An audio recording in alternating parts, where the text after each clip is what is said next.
महर्षि गौतम जी द्वारा रचित न्याय दर्शन पर आचार्य उदयवीर शास्त्री जी का भाष्य है, जिसका हम सभी स्वाध्याय कर रहे हैं। और इसमें 16 पदार्थों के ठीक ठीक ज्ञान को प्राप्त करने से मोक्ष की प्राप्ति होती है।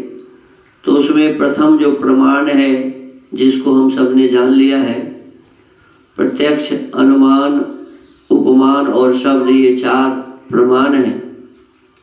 और अभी हम प्रमेय के बारे में जान रहे हैं। दूसरा पदार्थ क्या है? 16 पदार्थों में दूसरा पदार्थ है प्रमेय। तो इसमें आज कहा जा रहा है कि हमने जो ये पढ़ा कि आत्मा, शरीर, इंद्रिय, अर्थ, बुद्धि, मन, प्रवृत्ति, दोष, प्रतिभाव, फल, दुख, अपवर्ग, ये 12 पदार्थ प्रमेय है। तो कहते हैं आत्मा आदि, ये जो जितने अभी गिनाए, यही प्रमेय है। यही प्रमेय है। कैसे? आत्मा आदि ही प्रमेय क्यों है? इसी को हम प्रमेय क्यों कहेंगे और दूसरे पदार्थ को प्रमेय क्यों नहीं कहेंगे? तो इस पर चर्चा कर रहे हैं। यद्यपि द्रव्य, गुण, कर्म, सामान्य, विशेष, समवाय नाम के वैशेषिक प्रसिद्ध तथा प्रस्तुत शास्त्र के अभिमत अन्य प्रमेय भी हैं। कहते हैं इसके अलावे भी प्रमेय हैं और उनके अवान्तर भेदों से वे अपरिसंख्येय हैं, परंतु यहाँ केवल आत्मा आदि का विशेष उपदेश इसी कारण किया गया है कि आत्मा आदि के तत्व ज्ञान से अपवर्ग और मिथ्या ज्ञान से संसार होता है। इसे यथायथ समझ लिया जाए। वस्तुतः प्रस्तुत शास्त्र में आत्मा आदि 12 के लिए प्रमेय पद का प्रयोग पारिभाषिक सा है।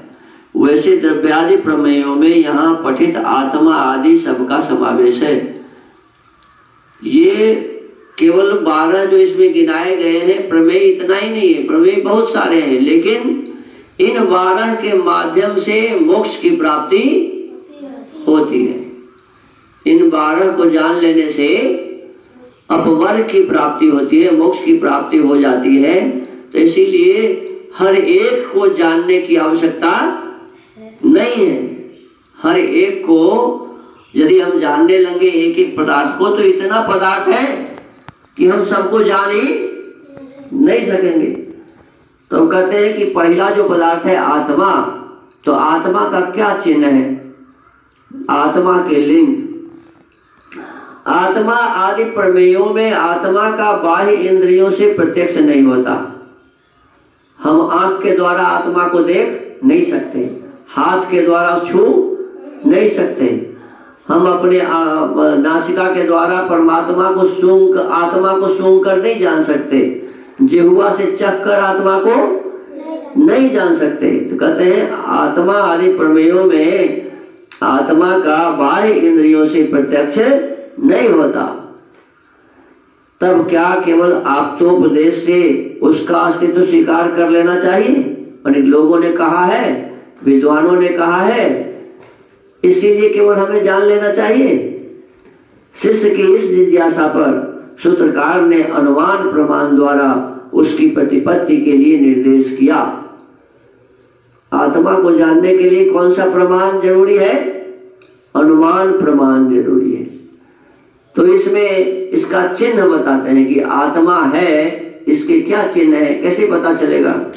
तो कहते इच्छा, द्वेष, प्रयत्न, सुख, दुख, ज्ञानान्यात्मनोलिंगम।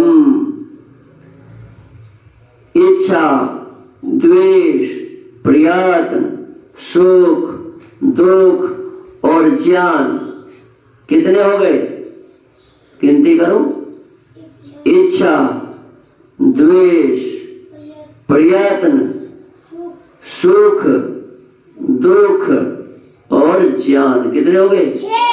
ये 6 गुण जहां जहां है तो समझ लेंगे कि ये आत्मा है। ये 6 गुण जिसमें है वो क्या हो गया जी? आत्मा। सबसे पहली क्या है? इच्छा। पहले क्या है? इच्छा। फिर है दूसरा द्वेष। एक दूसरे से द्वेष करते रहते हैं ना। अब गाय भी को भी देखिए, एक गाय खा रही है और कहीं दूसरा उधर से आए खाने के लिए तो सींग से उसको मार के भगाती है, उससे द्वेष करती है कि नहीं तुमको हम खाने ऐसे आप लोग भी करते हैं, ब्रह्मचारीगण भी करते हैं ऐसे। तो कहते हैं एक तो खाने की इच्छा हुई, खाने की और यदि दूसरा कोई हमारे भोजन में से खाने के लिए लेना चाहता है तो उससे हम क्या करते हैं? द्वेष करते हैं। फिर भोजन के खाने के पदार्थ को प्राप्त करने के लिए प्रयास भी करते हैं, प्रयत्न भी करते हैं। फिर हम खाकर सुखी भी होते हैं और कोई चीज खाकर दुखी भी हो जाते हैं। कोई चीज खा के सुखी होते हैं और कोई चीज खा के मिर्चा यदि मुंह में चला जाए तो दुखी हो जाते हैं, तीता चला जाए तो दुखी हो जाते हैं। और अनेक प्रकार के पदार्थों का ज्ञान विज्ञान भी हमें प्राप्त होता है। तो ये 6 गुण हमारे भीतर है, इसका मतलब हम आत्मा हैं। इसी प्रकार के गुण जिस जिसमें है तो हम जहां जहां है तो हम समझ लेंगे कि यहाँ क्या है जी? आत्मा है। सार्वजनिक व्यवहार में यह देखा जाता है कि जब कोई व्यक्ति किसी पदार्थ के संबंध से सुख का अनुभव करता है तो वैसे पदार्थ को पुनः देखकर वह उनको लेना चाहता है। जैसे एक व्यक्ति ने मीठा आम चूसा, सुख का अनुभव किया। मीठा आम चूसने से क्या हुआ? सुख हुआ। कालांतर में वैसा आम देखकर उस व्यक्ति को उसे लेने की इच्छा होती है। एक बार खा लिया तो दूसरी बार भी लेने की इच्छा होती है। यदि पहले का रसास्वाद और अनंतर का आम्र दर्शन, इन दोनों विषयों के पीछे दोनों का ग्रहण करने वाला एक आत्मा न हो तो जैसे देवदत्त के गृहीत विषय का यजदत्त प्रतिसंधान नहीं कर सकता, ऐसे ही रसन इंद्रिय से गृहीत रस का आम को देखकर चक्षु द्वारा प्रतिसंधान संभव नहीं। दोनों इंद्रिय नियत विषय है, रसन रस का तथा चक्षु रूप का और रूप वाले द्रव्य का ग्राहक है। ये एक दूसरे के विषय को ग्रहण करने में असमर्थ रहते हैं। ठीक ऐसे ही जैसे चैत्र के द्वारा अनुभूत अर्थ का मैत्र को स्मरण नहीं हो सकता। चैत्र आदमी का नाम है। चैत्र किसका नाम है? आदमी का। मैत्र भी आदमी का है। तो यदि हम खाएंगे तो आपको मीठा लगेगा? हम खाएंगे तो आपको मीठा लग जाएगा? नहीं। आप खाएंगे तो मुझको लगेगा? नहीं लगेगा। यही बात कर रहे हैं कि चैत्र के द्वारा जो अनुभव किया गया वह मैत्र को उसका स्मरण होगा क्या? नहीं होगा, स्मरण नहीं हो सकता। परंतु चालू प्रसंग में रसन इंद्रिय से गृहीत रस का चक्षु द्वारा वैसे आम्र फल को देखकर स्मरण हो आता है और उस फल को लेने की इच्छा होती है। हमने कभी खाया आम तो आंख से भी तो देखा, अब कहीं देखेंगे आम तो वो जो रस है स्वाद वो भी याद आ जाएगा।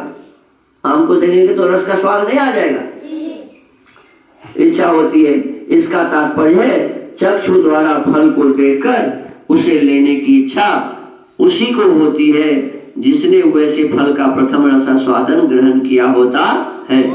इससे इन दोनों इंद्रियों के विषय को ग्रहण करने वाला, इन दोनों इंद्रियों से अतिरिक्त तो जो तत्व है वह आत्मा है।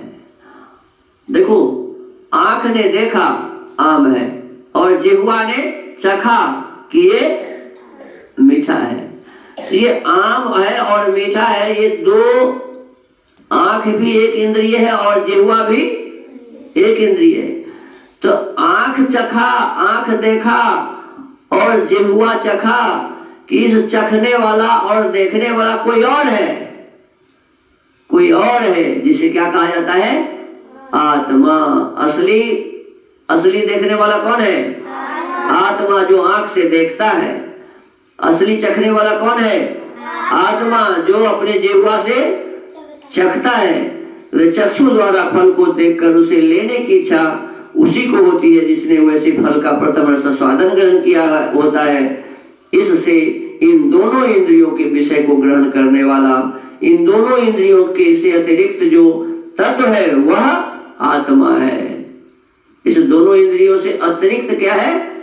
आत्मा है। इस रूप में इच्छा का होना आत्मा के अस्तित्व को सिद्ध करता है। रूप में इच्छा, रस में इच्छा, माने खाने की इच्छा, देखने की इच्छा, दोनों हुआ ना? खाने की इच्छा और देखने की इच्छा। तो ये जो इच्छा जो करता है उसी को क्या कहते हैं? आत्मा कहते हैं। आज के स्वाध्याय के क्रम को यहीं विराम देते हैं। इसी संबंध में थोड़ा सा और भी हम जानेंगे। तो आज हमने जाना कि आत्मा में 6 लिंग हैं, पहचान है। लिंग का मतलब पहचान। पहला पहचान इच्छा, दूसरा द्वेष, तीसरा प्रयत्न, चौथा सुख, पांचवा दुख और छठा ज्ञान। ये 6 गुण जहां होंगे तो हम समझ जाएंगे कि ये क्या है? आत्मा है। इसी के साथ आज के स्वाध्याय के क्रम को विराम देते हैं। ओम।